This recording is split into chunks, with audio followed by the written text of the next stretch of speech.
she had other patients to tend to.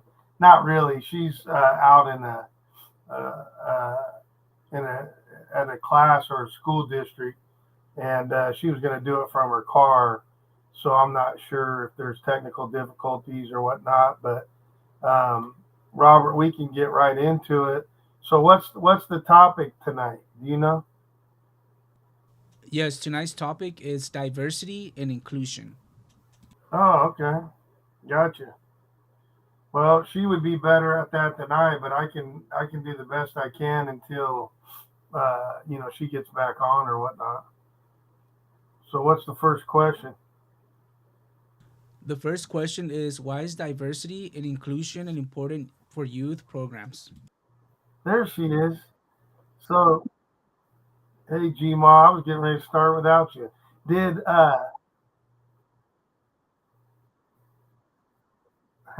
no, go ahead. Why don't you talk a little bit about diversity and inclusion, just like you always do, kind of open up and then he can get back to the question. All right, I will. So, first of all, my apologies for being late, but I have had the opportunity to be working with about 50 wonderful expanded learning professionals who work with kids every day. And what we were talking about in part was about diversity and inclusion, right? So, DEI, diversity, equity, and access and inclusion are top hot topics, right? That we want to take a look at. And so, one of the things we discussed in this group, which I think bears sharing with all of you, is this: thank heavens we are all different. Diversity is what allows us to grow. We can learn from other people because they don't see the world in the exact same way as we do, right? So we need to embrace diversity, not try and make everybody be a square or a round peg in a round hole. Right? We don't need to do that. We need diversity, people who've had different lived experiences, because what they do is enrich our lives. So that's the diversity part. Equity is about giving people what they need. So sometimes we try and be equal and give everybody the same portion, but everybody doesn't need the same portion. What I need is a moment of grace, right? Because I was running a little bit late. So that's what I needed. But maybe somebody else needed something completely different. And so that's what equity is about, is making sure that everybody has what they need so that they can be successful. Then there's access. And access is about being sure that people can, maybe it's a transportation access, or maybe it's talking to somebody who supervises a child and says, please let them have access. But just because you have access, just because you could do it, doesn't mean that you feel included. So inclusion is about helping every single human have a sense of belonging, that they are valuable, that they make a difference, and that they are part of the whole. So when we're looking at this notion of diversity and equity and access and inclusion, we need to be focused on the fact that everybody is different and everybody has something to be a contribution that we can make. So thank you for being here tonight on this podcast, because a lot of times what we don't see is the embracing of our differences. What we do is we look at differences as a bad thing. Oh, well, you don't have this, you don't have that, rather than saying, wow, what is it that you're bringing to the table? So, with that, I will listen to the first question. The first question is, why is diversity and inclusion important for youth programs? So, Brett, do you want to start with that answer? Or do you want me to? Either way, whatever. Why don't you go ahead and I'll contribute, because I did my blah blah already. Yeah, I mean, I think it's to me, it's a slam dunk, right? I mean, uh, especially as a coach and dealing with sports, we see a lot of that, right? We have to deal with that, and not just in race or religion, but tall and short and buff and skinny and everywhere in between. And so we have to be able to come together as one. If you don't come together as one on a sports field, then you're not gonna be very successful. And so to me, as you guys, are probably starting to figure out, I know the Bible pretty well and I know sports pretty well. That's about it. That's it. And a little bit about after school programming and how to deal with adults who help youth. But one of the things that I always say is let's run parallels, as many parallels as we can, so to speak. And I think that, whether we agree or disagree, that that's okay, right? I mean, sometimes people can go back and forth. I usually say, look, you're going to say what you're going to say. I'm going to say what I'm going to have to say. You get one more time, I get one more time, and that's it, right? We each get two, so to speak. And you can disagree without being disagreeable, right? And I Mhm. know sometimes I get caught up in that because we all want to be right? We all want to be right, and my way's the best, and all the above. And but I think that that's a big deal. And so let's work together on the dot dot dot. And you could go ahead and fill in the blank on the dot dot dot. Let's work together on whether it's sports, whether it's being social, whether it's emotional, whether it's in history, whether it's in, it doesn't really matter what it is, that we need to all learn how to work together. And you can see that our society doesn't do very great at that. And that's why we have a lot of problems and challenges and issues. And if we all saw it the same way, then that'd be pretty boring, wouldn't it? Yeah, for sure. When you were talking about sports, and so this will date me because I don't know, I don't watch a lot of sports now, but I think about basketball players, right? And someone the other day was talking about Jerry West, which nobody may remember, but he was about 5'10", and he played for the Lakers, and he was the guard. He wasn't the center, he wasn't the person that would play underneath the basket. He was the person that would either feed the ball or learned how to shoot from the outside. And yet he was a vital part of that team, just like the tallest people were a vital part of the team, and the in betweens were, and the person who could shoot the free throws or the 3-point shots, right? And so I think that we somehow accept that in sports, that not everybody can be the same player. You don't need five Jerry Wests that are 5'10", and you don't need five Michael Jordans who are 6 foot whatever. You need a variety. And yet we don't seem to take that into the other parts of our life. Right. That in order to be a team, we have to have all of that. An orchestra is not just violins. It's all of those instruments coming together and working together. And the diversity is what's important, because that's what makes beautiful harmony. Yeah. And when you were talking about that, right? That's biblical too. I think it's Ephesians. That's not how I, study the Bible, but I know the concepts. And I think, it says, is everybody going to be the ear? Is everybody going to be the Right. eyes? Is everybody? And it's like, no. And, or another way to say the same thing is it takes a village, right? It takes all of Yes. us to be able to do that. And on a side note, this is not, I don't think, been 100% confirmed, but the NBA logo is Jerry West. Oh, really? Yeah, it's like a red, white, and blue, and Uh-huh. nobody knows for sure, but they think that that was actually his silhouette or whatever. That's cool because he was a phenomenal player, right? Yeah, And he brought it to the team. And I think that's what we all want, is to bring it to the team, for yeah. sure. Well, and there's something else. I was listening to a podcast the other day, and I may not get it exactly right, but it was one of the. It wasn't Shaquille. It was actually Wilt Chamberlain, and he was terrible at shooting free throws. And so what they did is they found out, and I don't know if Jerry West was the guy that did the grannies, but I know Barry did. I think it was Rick Barry. There's a bunch of them that played professionally, and it was a proven fact that ultimately by going with the granny shot, that Wilt Chamberlain really went up like by 20 or 30% because he was Wow. terrible. Yeah, and they were talking that he was the only guy in the history that ever scored 100 points in a game with LeBron and Kobe and all that. But he quit doing it because he said he didn't make him feel manly. And I'm like, who cares? You're getting more in.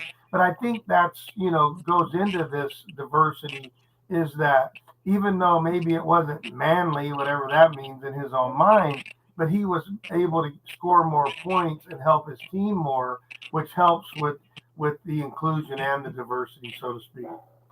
Absolutely. Absolutely. So, Robert, do you have another question? Yes, next question is how can I create an exclusive environment for all participants?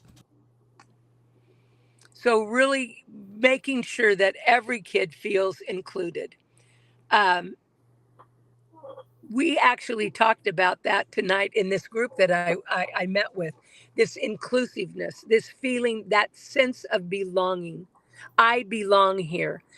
There was a young boy at one of the schools that I visited a couple weeks ago, and I asked him why he liked the expanded learning program. I said, why do you come to this program? And he said, because I belong here. And inclusion means taking people for who they are and that being enough for you. You don't want everybody to be a certain, every kid doesn't have to be the student, every kid doesn't have to be the athlete, every kid doesn't have to be the artist, but who they are and what they bring to the table is enough. They are enough and they belong, and we care for you, and we want to be sure that you feel that way. So I think that building relationships is probably critical to doing that, is to helping kids feel included, because you take an interest in who they are and what they bring to the table. And I know, Brett, you've done a lot of work around what it takes to build relationships that you might want to share with them. Yeah, I can start with relationships, and then as you were talking, I'm taking my notes because a lot comes to mind. But when you talk about relationships, going back to the Bible, when I wanted to really get closer with Jesus, I said, well, how do you do that? Right? Like, how do you really build a relationship? And so I started thinking, and I said, okay, well, you read the Bible and you pray and you do all that. Well, I put it into a bucket called time, meaning you spend time with that person.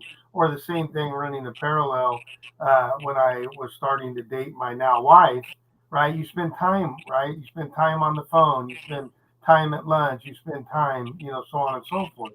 So I thought that was component number one. The second one is belief. So I said, okay, well, this Jesus guy, he believes in me because he continues to be around no matter how many mistakes I make, no matter how bad it is, and vice versa. So belief is, hey, as long as I'm still there with you and we're working things out, that means I believe in you, right? And so you have time, and then you have care and belief, and then with care is that you get things done for people without enabling them, right? If they can get it done on their own, then you don't need to rush right in there and to be able to do that. And so I say those are the three, circles that I think make it's how you build relationships. And then there's two cheats, and the two cheats are number one, you can find out what they're great at, and then you can get them included. Talk about inclusivity. You get them included. So, as an example, and I think I said this 5 weeks ago, we had a janitor that could sing really good, and he wasn't the nicest janitor in the world. But we said, hey, we're having a spaghetti dinner for the after school. We heard you could sing like an angel. Would you be interested in opening up with the national anthem and maybe God Bless America, or something along those lines? And he said, oh man, he would beam. And he said, sure. So we got him in there. And then my second example was that we had a superintendent secretary who wasn't the nicest in the world, right? And so we found out that she liked a certain kind of plant. Now, this was 30 years ago or 25 years ago, so I don't remember the plant.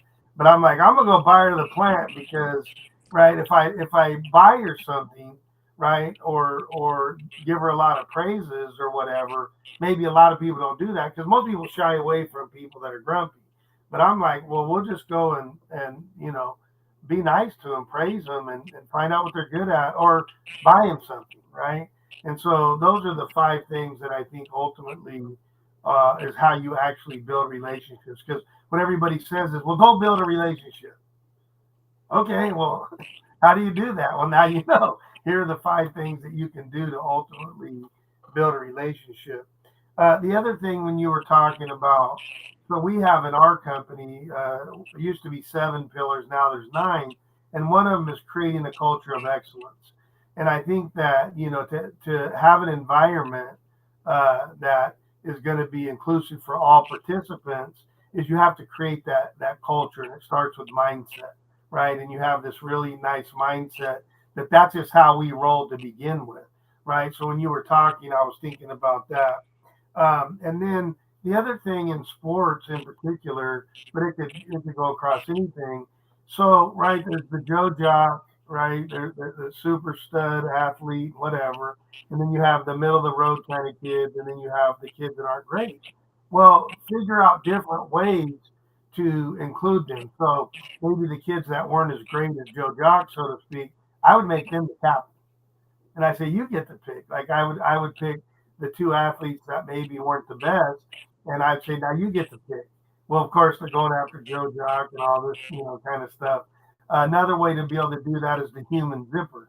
Okay, line up. So they get into a line, and then we're gonna go like a human zipper as you zip it down, da da da. And so what happens usually is that the people that birds of a feather fly together, they're in the same spot, so they line up behind each other. Now they're on opposite teams. So now it's going to be inclusive in that way. And then the third thing we would do is like, oh, go pick your partner, right? And so then they pick their partner. Well, they're going to pick their best buddy, right? And so that's not very inclusive. It's like this is my two buddies and best buddies in the whole wide world. We go, okay, one of you sit down, and one of them would sit down. We go, whoever's standing, you're on this team. And so what would happen is that we would try all these different ways to make sure that the environment from the mindset, but also the little things that we would do to make sure that it was always inclusive no matter what. Absolutely. And, feeling like you belong matters, Yeah, right? It makes the whole world better. I belong here. And when I think about Clayton, when he said to me, I belong here, I belong in this program, what a wonderful testimony to the work that they've done to yeah. help that kid feel that strong about belonging. Well, And that's, oh, go ahead. I'm sorry. No, no, I thought you were done. Go ahead, finish your statement. Well, and that's inclusion, Yeah. right? I feel this way. I'm included. Well, it's funny because so when I started out, 30 years ago, I had 16 special day kids, and they used to put the special day kids not even on campus. It was basically like a mile away, right? They would put you in the back corner. You were never a part of it. I was like, oh heck no.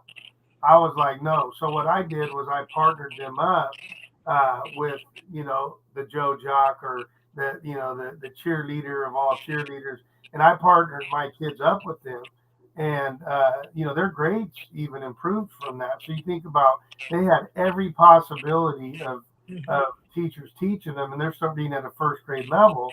But I was just able to match them up to where they're with the cool kids, whatever that means, right? The supposed cool kids. I think all kids are cool, but whatever. And there's now they're walking around like they run the school. And then I said, uh, as my wife does with the Kimbe Natumbo, a basketball player. I think he just passed away, but so rest in peace. But my wife's like, no. I said, we're not out in Timbuktu anymore. You're going to put us in the where everybody else is at.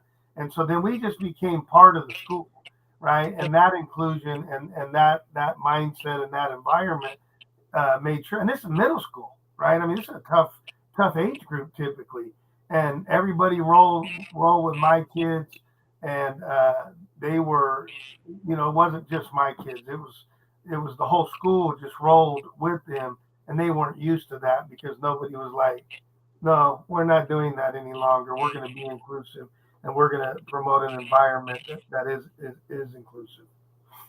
Absolutely. Absolutely. So important. And you can teach your kids how to welcome the new kid, the one that's different, right? And celebrate the fact that they're not exactly alike. Yeah. So yeah, that's true. So Robert, I hope that answered your question. Do you have Yes, another one?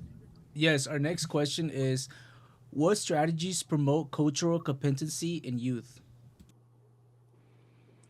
So I want to answer that question because I had a great conversation yesterday with a person who was talking to me about that very topic.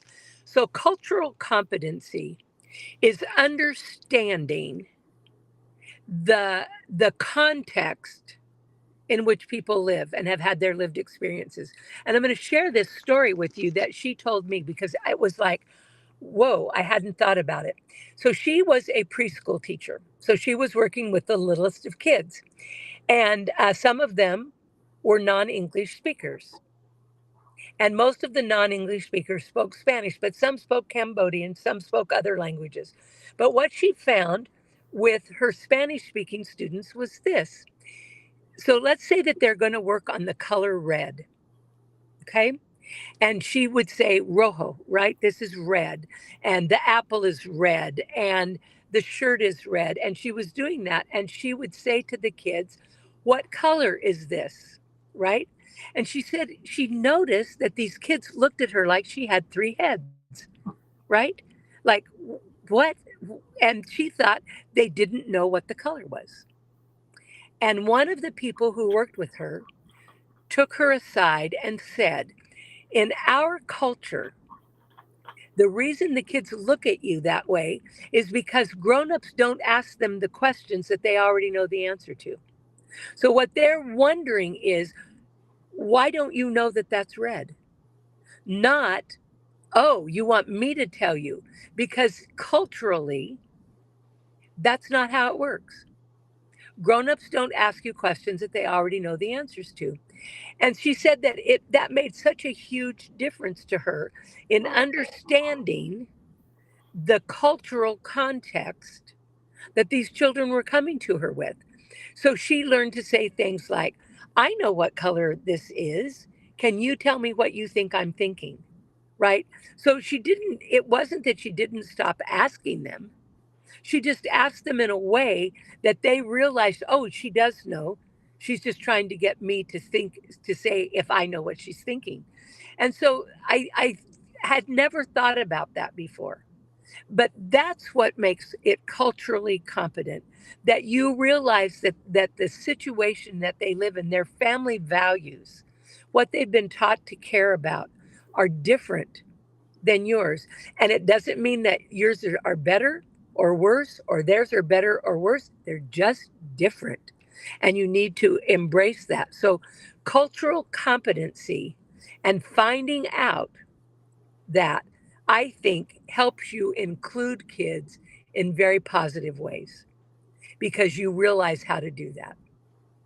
So I just was, that's interesting that that happened yesterday, and I had the opportunity to share it today. Yeah, it's funny how that works. Um, Something like that happened to me. Oh, there was a gal that I was gonna send to Robert to call, and she calls me today. Right? It's like what you send out into the world that comes back quickly sometimes. The only thing that I'm gonna really talk about is that you as being a music teacher. I mean, you were a principal, you did everything, but you as a music teacher, it made it real easy because you could bring in different songs of different cultures. And I remember when you colored me beautiful, I did not cry. I had allergies running down my face. But it's such a big production in our, in the Civic Center, the biggest place that we had. And there was a wide range of songs there. Same thing you could do with dance, right? There's such a wide range of stuff with that. And then with sports, it's the same thing. Like we don't even think about all this diversity stuff because we've got to come together as one. And it's funny how with every sports team, you have the cathartic moment where everybody goes, oh, this is it. And that's when, in the term of, winning and losing, you just start winning. You start beating everybody because what happens is that everybody's now playing for each other and they're not looking at anything that wouldn't necessarily, be inclusive, or maybe like diversity. Like these are my brothers, and I know I've been watching, or my sisters, and I know I've been watching that with SEAL Team. 7 seasons, 22 episodes for each season. I'm like, I need it to be over. But they're the same way, right? They have that brotherhood or sisterhood and it's so dang tight. So I think that, whether you're doing cooking with them, right? I know you used to bring in your sixth grade class, Miss Dominguez, Rachel, Mhm. and, you were able to, I mean, she was the greatest cook in the world, Mexican food, or you'd bring somebody else in to do, maybe it was, whatever. There's so many different ways to get there. Mhm. So I look at it and I think, for me, I was very lucky doing sports because I didn't have to think about it. This is just a way of life, and we didn't have to think about these weird things that you might have to think about in the actual classroom because it was what it was, you know. Yep. Yep. Yes, we also had Danish food. That was always very interesting, and some kids liked that, and some kids didn't.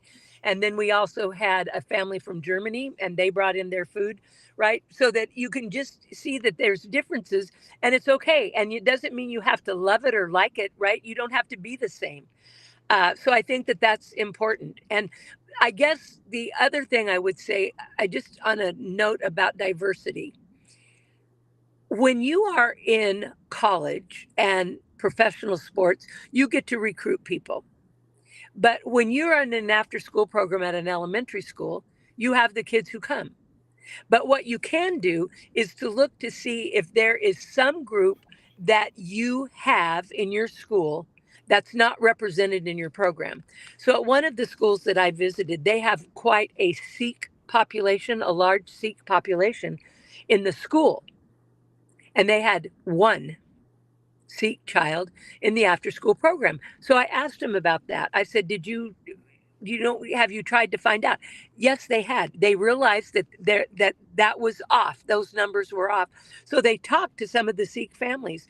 And what they said is, we don't want our child to stay after school because we want them to come home and be with family. Yeah, Okay, then they were making a choice, right? yeah, It wasn't that they didn't feel included, it was that they were choosing not to. And I think that that's okay. People can choose to not, but you don't want them to say, "Ooh, I can't do that. I wouldn't be welcomed. I've got yeah, to shy away." There's a difference between shying away and making a choice not to. yeah. Okay, Robert, you have another one? Yes. Next question is, how can I teach youth to appreciate and celebrate differences? You want to lead on that one, Brett? Well, I mean, look, let's call it like it is. Great is great. It doesn't matter. We don't need to talk about diversity or culture or anything. Great is great. Good is good. Mediocre is mediocre. Not so good is not so good. Right? It doesn't see color or race or tall or big or skinny or short or any of those things. And like I said, for me as a sports guy, it's like it's comical to me because it's like we have to come together as a team. And when you and I were leading out 223 employees, we have to come together as a team for these youth. Period. We have to do it. So yes, we'll talk about our differences and we'll get them out on the table. And a lot of times we'll work through them, but sometimes we just have to be adult enough to disagree, and that's okay. And we can be, we can disagree, as I said earlier, without being disagreeable, right? But to me, it's like there's not a choice here, right? I mean, it's like you go in the water, you better start swimming, dude. Like there's no choice here because if you don't, the only thing you're gonna do is go down, to the bottom, which is no good. And so for me, I just it was never an issue. It was never a problem. It was not something that I had to work hard at. And I remember even when I was young, and I didn't know about civil rights and different things of that nature. And my best friend growing up was black. And I remember they would yell hateful things when we were just walking down the street together, like hateful stuff. And I was like, "What'd you say?" Like I'm like, "You're not going to say that to my friend, right?" And but I didn't know about civil rights and different things of that nature. So to me, which is kudos to you as my mom, taught me that there was no color, there was no size, there was no ugly, there was no pretty, we're just all people and we're all trying to do the best that we can. And so I think that it's just like this is how we roll, and when that's how your mindset is, then everything else is going to fall into place from that. And if there was something that was different from that, then they would be called out, and we would have to talk with them and say, that's not how we roll around here. So that's not okay, right? Like, and then we would work it through. Well, it's because of this. Well, I understand, but this is how we roll around here. It's that going back to that creating a culture of excellence, and then just making sure that everything you do fits into that overall culture, diverse, inclusive, and everywhere in between. Absolutely. And one of the things that I think as adults we can do, because not every kid comes valuing diversity, but one of the things we can do is to verbally compliment, recognize, say that somebody's really good at this. Let's all give so and so a clap for this. Because what I find is this, uh, a lot of times people don't know another person well enough to know what they're good at. And so they think that they don't see what they bring to the table. And so when we give compliments, when we praise positive instead of focusing on negative, when we praise the positive in kids, that can help other kids see them in a different light, because we have said to them, wow, what a great job George just did, uh, assembling this project. Look at what he did, right? And then George can be seen differently. And I think that we have lots of stories in expanded learning about kids who've had trouble in the school day, who, because of expanded learning, have found that they can be successful, and they stop doing the things that make other kids unhappy because they finally feel like they belong. And and I think that that's one of the blessings of expanded learning, Yeah, and that we can say you don't just have to be good academically and make a and pass a test. Not yeah. a single person that's listening or on this podcast got the job they had today because of their high school test score. Not happening, right? So it we have to value that people bring different things, and we have to point out that, wow, aren't we glad that so and so is here when we're doing this project because they know how to do it, right? Yeah. And find that for kids. I know we had a child that was very concerned. His One of his friends was the janitor at the school, and he was very concerned that because we stayed after school, we interfered with the janitor getting to do his work. So he completely organized a Help the Janitor campaign where all of the kids participated and helped. And he did that because he cared. So he had the ability to do that, and no one would have thought he could.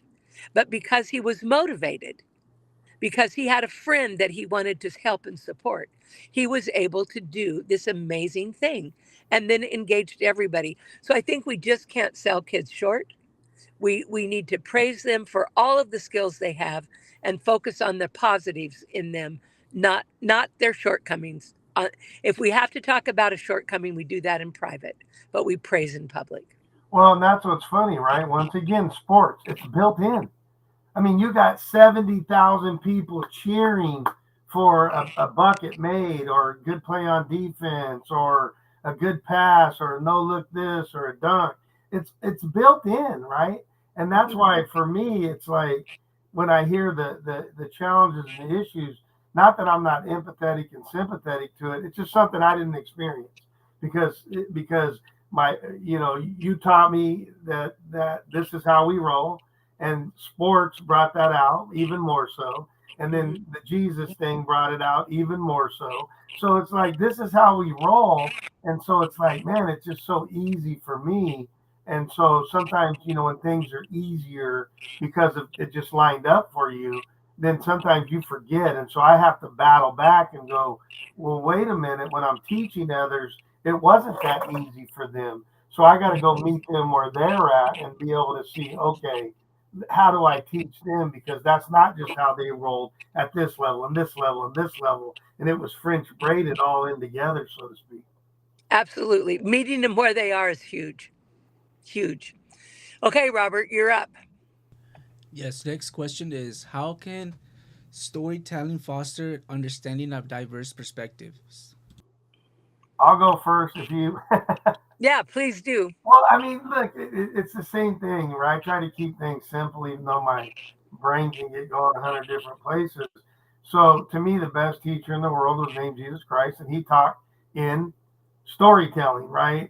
And so, you and I, Gma, we call that touch points. And so, whether that's parables or stories or quotes or whatever, I mean, you and I could go blah, blah, blah on these podcasts, but what they will remember are the touch points, right? They'll remember that way more than the blah blah blah that we do. And then on top of that, if there's some sort of reflection at the end or a debrief or what we call downright diagnostics, right? What are the likes? What are the dislikes? What are the undecideds?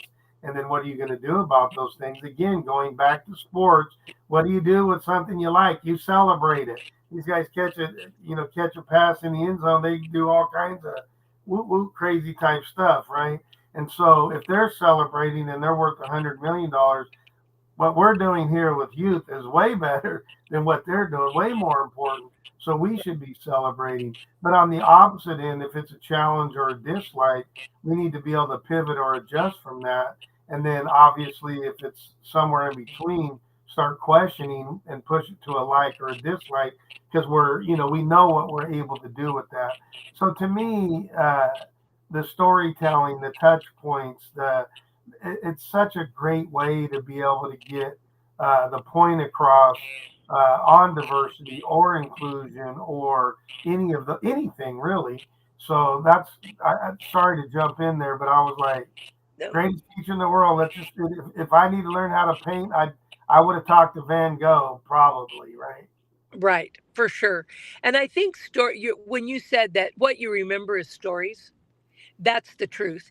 And so if you're working with kids, whether that's in a school day or an expanded learning, or you're in a club or whatever, you're working with them, you're probably collecting data. Everybody wants to know data. And data very often is quantitative, which means numbers. 50% said this, 29 out of 30 said this, right? We like numbers. And I was working with a large nonprofit, and one of their key board members said this to me, and I've never forgotten it. He said, as a board member, we love to see the numbers. We love to see that 57% are doing this and 83% made a change. He said, but what we tell one another are the stories. So quantitative data is when you can give people numbers, but qualitative data is when you tell the story. When you relay something that occurred that makes a difference. And I think we've shared in this podcast the young girl who was dancing and was taught by someone who was a dancer, not someone like me who wouldn't be able to do that. And she said at the end of it, before this, I didn't know I was a dancer. That is a story that you can tell over and over and over about the value of what you do as in expanded learning. And it doesn't have to be a dancer. Before this, I didn't know I liked science. Before this, I didn't know I wanted to be a cook. Before this, I didn't know about how to do a clay art project. Before this, I didn't know how to play a sport. Before this, I didn't know. And so those are the powerful stories. And those are the things that we remember. So if you are functioning, and most of us are, in this data driven world, you need to have data, you need to have numbers, but you also need to have stories. And I would encourage you to find at least one story a week that makes you go, wow, this is awesome, and jot it down. And you can use that story to tell other people, but you can also use it in what we call the warm fuzzy file, because there are days when you need to read about some kid who says, before this, I didn't know. whatever that story is. And so you can use that to keep you excited and pepped up. So I would just encourage you to really consider the stories. The stories are what make the numbers real. Yeah, and I would just, add, your personal stories or stories that you can borrow from others if you're brand new. You can also do some role playing, with and match up different, diverse type people. Also, the one I used to like the most is to bring in different guest speakers, right? Because what happens is you're going blah blah blah all the time as a teacher, and they get somewhat numb to that a little bit. But if you can bring in different people, they're like, oh, wow, I'm all in, so to speak. And I think going back to the personal stories, right, that's what we do in religious ways too, called testimonials, right? And so because people want to know about different types of people. And, I mean, think about, in a first grade classroom, some 7 foot tall basketball player comes in. Whoa, you got my full attention because, to them, it's a giant, so to speak, right? And yet, if he was on the basketball court, it's like, oh, that's Joe. No big deal, right? Because they're all 7 foot tall. So I think that, trying to find a variety of different ways to accomplish the same goal, because as you said many a time, um, the mentee chooses the mentor. And so we Yes, may not be able to mentor every kid in there, but that doesn't mean we can't bring somebody else in to help them. And that's the one that makes all the difference for them, to come together in that cathartic moment, so to speak. absolutely. Absolutely. And catharsis is an amazing thing when it happens. It's fun. It's when all of the cards shuffle together perfectly, right? And you go, whoa. And that's the moment you're looking for with kids, to feel included and embraced for who they are. Well, and it's really, again, I mean, people laugh at me because I always say the sports thing, but it's built in with the sports because it's a physical thing. You truly have your blood and your sweat and your tears, and yet if you're doing it either mentally or emotionally, it's the same thing, but it's just easier over here because you can see how hard somebody's working. You can't see somebody's brain just really working to solve or resolve or to be inclusive or diverse or whatever those things are. You don't know what's going on in there. You can speculate, you can guess, but when you see somebody physically working and sweating and they fall down and they skin their knee and it's true blood, and that's why I say sports is the greatest thing. I mean, where else? In all seriousness, I used to ask people this, and they look at me crazy at first. They go, "That's a good point." I said, "Where else can you go in the whole wide world where you see all those things that I've been talking about: tall, short, big, little, skinny, blue eyes, black hair, long hair, all the above coming together as one?" And they go, "I don't know, maybe church." I said, "No, not even in church for the most parts because they have their own little cliques, right?" I said, Mhm.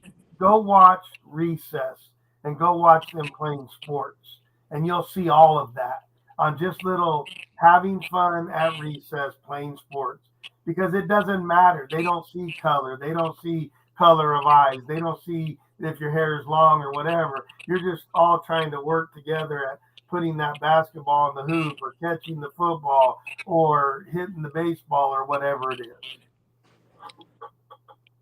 All right, thank you. And Robert, is there? I think we have time for maybe two more. So pick your poison. Okay, so next question is, what activities teach youth about the value of inclusion? It's like sports, team building, team building. Yeah. Go ahead, Gma. Well, I think that, projects where you have to work together. So, one of the projects that I've seen people do, I'll tell you about two of them that I think help understand inclusion. One is you put every person is in a circle, and they're in one circle, and one person gets picked to be the leader that's going to start. And what they're going to do is they're going to tell a collective story, right? And so person one starts out, once upon a time, blah, blah, blah, blah, blah. And then the next person adds to it. And each person around that adds. But it's important to know that you might change the direction of the story, or you might add to it, right? And keep it going. And then it has to get back to the person who started. But what you've done is you've included everybody in the story, in the storytelling.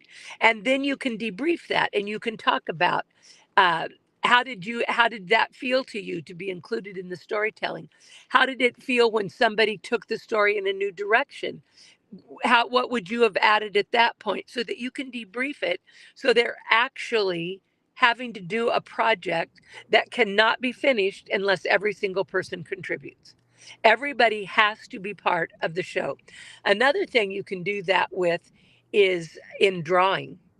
And you can do that, and everybody has one Crayola. So I might have green, you might have blue, somebody else might have yellow, somebody will have pink, whatever, the colors, and they have to come together to come up with a picture. But they can only color with their own Crayola. So the diversity is built in, right? You don't want to use the blue where you want grass, right? And so you have to figure out how to work together to make that happen. And so that's an activity. Another one you can do is call Stand Up.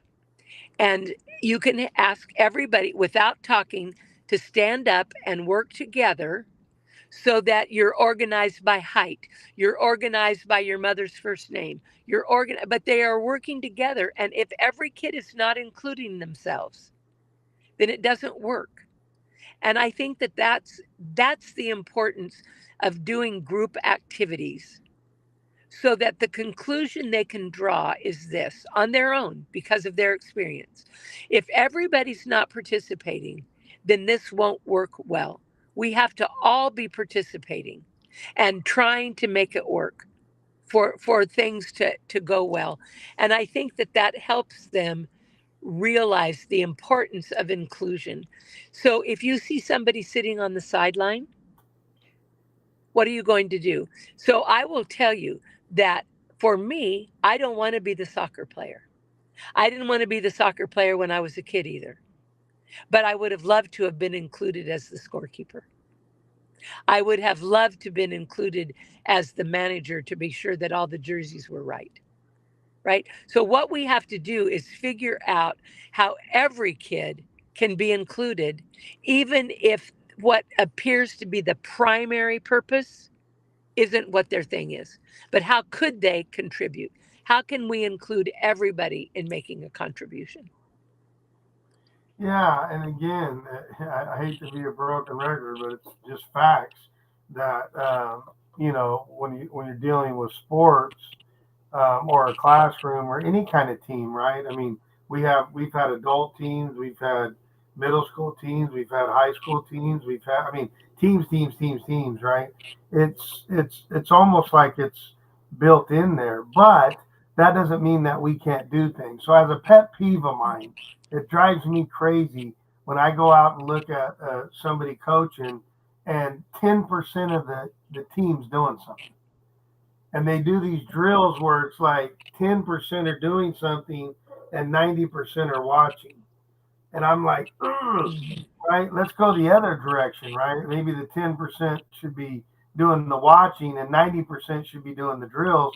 Give the 10% on the rotation so that they get a little time to catch their breath and rest. But it's usually the opposite. So for everybody to be involved, right? And like you said, it doesn't always have to be the same drill where everybody's doing a shooting drill, but somebody can be doing the shooting, somebody can be doing the retrieving of the ball and the rebounding, and somebody could be passing it to the outlet, and then the person can dribble it to pass, give it back to the guy that's shooting, right? So we tried to do everything to where it was very systemic, and I think that if we run our classrooms in that same way, right, then we don't even have to think about these things because everybody will be included. We're doing multiple activities all the time.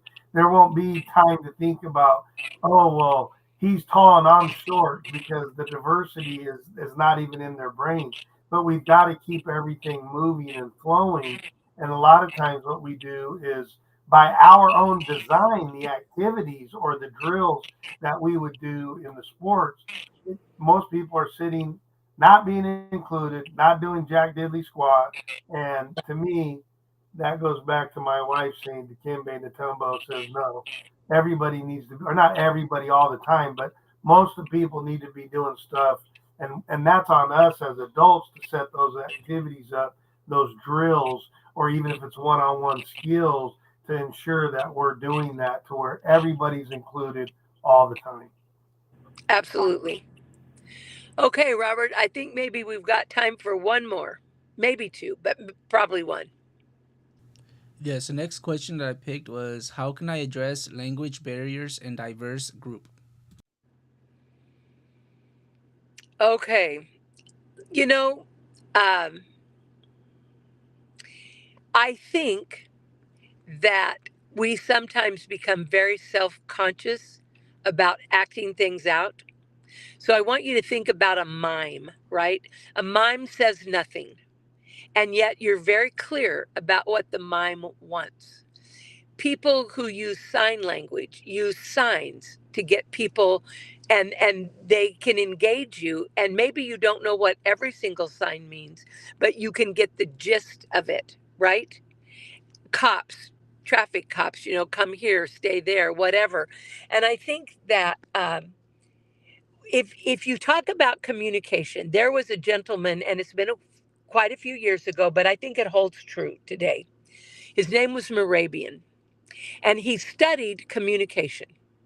And he said, what is it that makes up communication? And what he discovered was that 7% is the words you speak. That's not very much. Over 50% was your body language. Are you smiling? Are you nodding? Are you using your hands? Are you using your body? Are you demonstrating? Are you showing? Right? Your body language speaks volumes. And then the next highest part, which was over 30%, was your tone. Did your tone say, I want to understand you? Help me to understand. Or did your tone say, dismiss you? Right? So when we are working through language barriers, I'm not telling you that it makes it easy. But I do think that we have to realize that communication doesn't just happen with words. The second thing that I think is important is this. So, Robert, you are a Spanish speaker.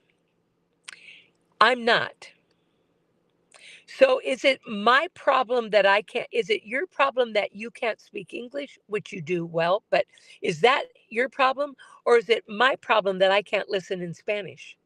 Right? Why do I have to think that if you speak another language than me, you're the one who has the problem?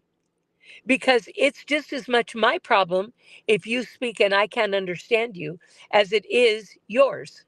We own that together. Communication happens when we both, or the group, decides we're going to understand one another. And so I always felt like when I worked with people, whether they spoke Cambodian or Vietnamese or Russian or German or Spanish, it didn't matter. It wasn't their problem alone. It was my problem too, to try and figure out how I could best understand them and I could help them to best understand me. And I would do that with motions or drawing pictures or using other ways and then using words to support what I'd done, but not have this total reliance on words. And if a child is doing homework and the homework's in English and their parents speak some other language, then have the child explain it to the parent in the language they understand. Because the parent may know exactly how to do something, they just don't understand it in the language version they have.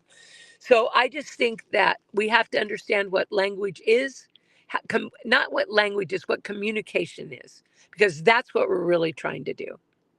And then figure out how I can take my listening problem and turn it into something that could make success for both of us and vice versa. I didn't know you were Spanish speaking, Robert. Heck, I've known you for 10 years, 7 years, 5 years. I didn't know that. But I'll tell you the same thing when I had a thrift store. We were real busy. We were doing a bunch of stuff. And about 2 weeks in, I looked at the guy and go, "Hey, what happened to your leg?" He only had one leg. And he goes, "Well, I don't know, but it was 12 years ago." And I said, well, cause I just don't think like that, right? I mean, we had something to get done and it was what it was. The first thing was, which, Gma, you expressed it. The first thing I thought was charades, right?